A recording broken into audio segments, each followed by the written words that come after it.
Hello, SNA Assassinators. I'm back here, but this time it's for AEW Rampage. Let's talk about what exactly went down. It was pretty decent. It just came on like right after SmackDown went off the air, which SmackDown was very exciting, like especially in the ending, like which we finally saw the debut of Jacob Fatu. And also, we're gonna talk about more about that in the foreseeable future. Like what's going to happen between Team Cody versus Team Solo's version of the Bloodline in this in an 8-man rivalry. But we're going to probably talk about that in a future video. But let's talk about what exactly went down on AEW Rampage, which I was right about the two matches I just mentioned that are going to be on the opener and the main event, which was Private Party taking on Commander with a K and Metalik, and also Willow the Pillow Nightingale and Serena Deeb too. Like in the second match in the first round of the Owen Hart tournament.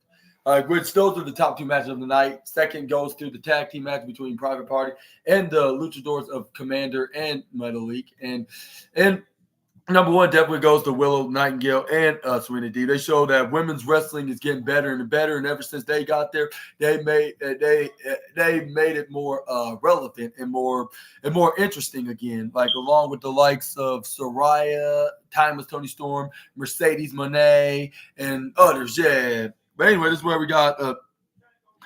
This is where we got Private Party kind of got the offense until we got the Luchadors got the with Commander with a K keeping up and overpowering Isaiah Cassidy until we tagged him Metalik. They snapped me a double drop kick, but he only got a 2.1 count. This is where he goes for a headlock right onto Isaiah Cassidy. This is where Isaiah Cassidy then flip and dodge right out of it. This is where we got This is where it got elbow. This is where then he goes on the back of Metalik. This is where he tried to go. This is where he tried to go for a headlock, but this is where Grand Metalik then pushed Isaiah Cassidy right in the upper corner. But this is where we got what's his name, Isaiah Cassidy. Then counter out of it. This is where he tried to go for I believe trying to go for some kind of a hold of his own, but this is where he gets thrown right to the left side. But this is where he goes for a springboard leaping dodge, jumping right over Metalik, like if he was the Sami Zayn of AEW, which I believe Konosuke Takeshita is jealous of that because he's supposed to be the Sami Zayn of AEW. But while he did that, this is where he tags in his partner Mark Quinn. This is where he flips. Oh, this is where we got Mark Quinn. This is where Isaiah Cassidy got flipped over by Metalik, and this is where he landed right onto the back of Mark Quinn. I was still standing on the apron. This is where he flipped him right back in the ring. This is where we got Isaiah Cassidy turn into a DDT while we got Mark Quinn going for a cover, but this is where we got Aubrey Edwards counted to 2.5. This is where then we got and that's where then we got Mark Quinn and hilariously mock. This is where Mark Quinn did hilariously mock what's his name Metalik by saying Lucha. And I don't think that was any nothing insulting. I think it was just being funny from their time as the Lucha House part. This is where he started hitting some forearms right to the face of Metalik, sending him right to the upper right side, where his tag partner Isaiah Cassidy elbow drop like once he jumped right off of the ropes in the inner part of the right side ropes. This is where he crawled his way right onto the Commander with a K, which he got the hot tag. He started hitting his comeback moves on not only one member of Private Party, but both members.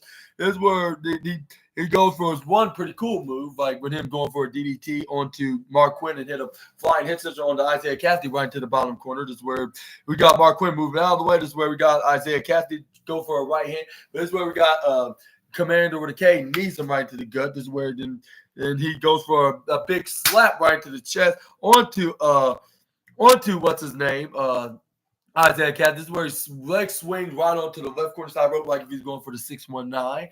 And then this is where luckily nobody wasn't around that's as unaware of what's his name Commander OK, or else they would probably think that's Rey Mysterio. But this is where he hit the flying head scissor right onto the Isaiah Cassidy. This is where then he got back up after slamming him right to the ground. This is where then. That's where the Commander then flipped right over the right corner side.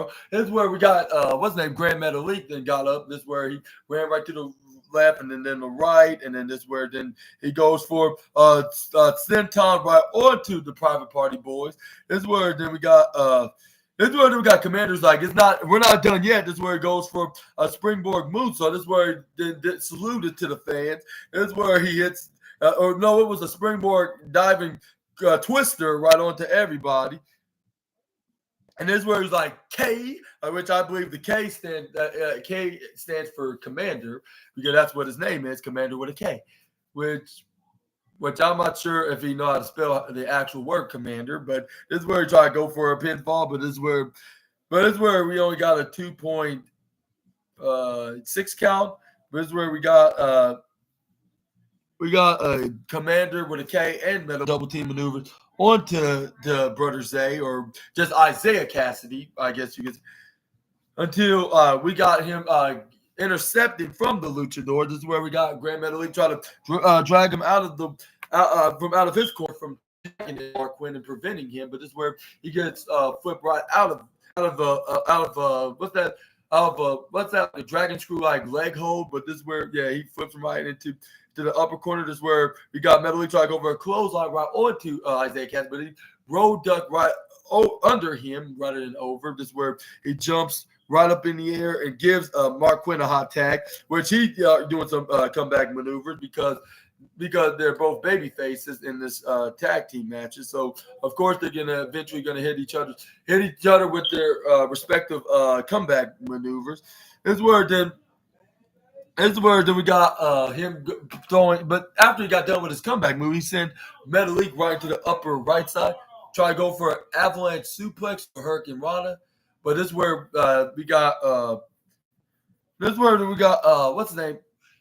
Commander with a K try to stop him, but he gets elbow right into the face. This is where then he tried to go for a maneuver right onto Metalik, but he kicks him right off. But this is where we got Metalik to try to go for a dive, but this is where somehow with all his speed, Mark Quinn went up on the top rope, hit a suplex right onto avalanche suplex to be the exact onto Metalik. This is where he started rolling out of the ring. This is where I believe he rocked himself right in the head. This is where he's like, before I go right for the cover, I want to make sure he's fully done for. This is where he hits the maneuver that he was actually looking for the victory, which was a 450 splash right onto Metalik, and he almost gets the 1, 2, 3 though, but no, like he got with that stop by what's his name? What was it? Commander with a K? Yeah. He would have gotten away with it if it wasn't for that meddling Commander luchador with a K, I should say. This is where we got Isaiah Cassidy. No, it was Mark Quinn that threw him out because Isaiah Cassidy was still down right into the corner. This is where he spotted what's his name? Grand Metalik was in the upper right corner side. This is where he tried to go for a running attack move, but he did not know which move he did not know which move that he wanted to go and wanted to go with, which that was a ginormous mistake because he got booted right into the face. This is where we got Commander with a K, then going for a sling blade running bulldog. This is where then he goes for a spinning roll right into the bottom left corner side. This is where he goes for a spinning corkscrew, turned into a middle missile drop kick. This is where then he goes for the cover. This is where the referee count to 1, the referee count to 2. But this is where we finally got Brother Zay can stop him right at 2.8, I believe. But yeah, Metalik would have probably got away with it if it wasn't for that meddling horn boy or horn kid, I guess you could say. This is where then they start exchanging shots. Then, like once he got tagged in, start playing wrestling tennis, which was Isaiah Cassidy was winning. This is where he got hitting some forearms like about 2,000 times straight, and along with a couple of forearm strikes right into his back until his arms start hurting. This is where he tried to go for a clothesline right when he was running right to the left side. But this is where we got Metalik ducking out of that way. This is where they both were. This is where they both spotted each other. With Isaiah Cassidy was running right to the right side, but this is where they hit a double clothesline onto each other. But both men fell down to the ground. This is where then we got. This is where we both got Grand Medal. This is where we got no Commander with a K and Mark Quinn that were right up on the top rope in their respective corners. This is where they hit their dives right onto their illegal opponents, like respectively, with them both being the illegal ones. This is where they try to go for a shooting star press, but both hilariously and fortunately for both Isaiah Cassidy and Grand Metalik, they both moved right out of the way. So both men did crash down right into the cage, but luckily they landed. They both landed safely, but this is where we got Commander with a K trying for a closer. Once they stared at each other, this is where they ducked out of the way. This is where he tried to go for a German suplex. This is where we got Isaiah Cassidy going for a super kick right onto to what's his name to Commander. This is where we got Mark then going for a Poison Rana right onto to Commander. This is where we got he stand up and he was confused. He did not know what day it was. This is where then he fell right on the outside, right into the upper corner. This is where we got what's his name? Isaiah Cassidy tried to charge up the middle league, but this is where he put his foot up right onto him, pushes him with this foot. This is where he flips right over what's his name? Mark Quinn. This is where we got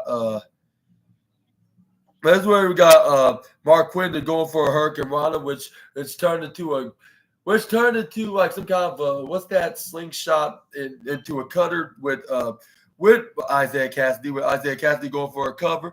This is where we try to go for a pin. Aubrey Edwards counted to 1, referee counted to 2, and Aubrey Edwards did land to the 3 right on the Private Party. And the winner of this match, Private Party. And I want to give a ginormous congratulations to Isaiah Cassidy and Mark Quinn on this match of successfully getting the win and making a statement known on their way from their potential match against Chris Jericho and Big Bill of the Learning Tree in their future tag match tomorrow night at AEW Collision, which we're going to talk about. But for now we're just gonna talk about what exactly.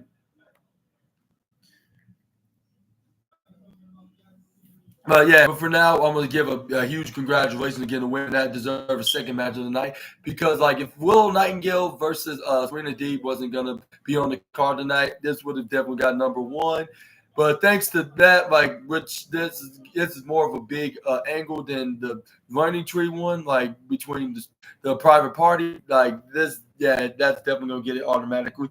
And these women definitely put on a impressive performance. It even had my mother watching, because she's a big Willow fan herself as well.